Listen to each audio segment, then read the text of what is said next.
balance করে রাখছে আবার দুই হিসাব দিয়ে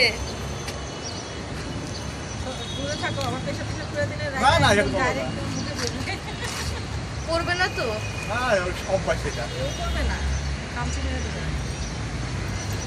এই জায়গা পুরো কি করছে খামচাইয়া এই জায়গাটা ও হ্যাঁ দেখলো ঝাল খাই হচ্ছে কি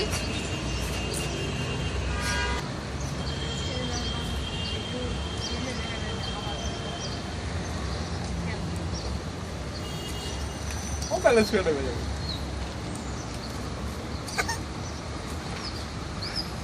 এবার লেবু গাছের উপর উঠছিল একবার ডাল ভেঙে পড়ছে লেবু গাছের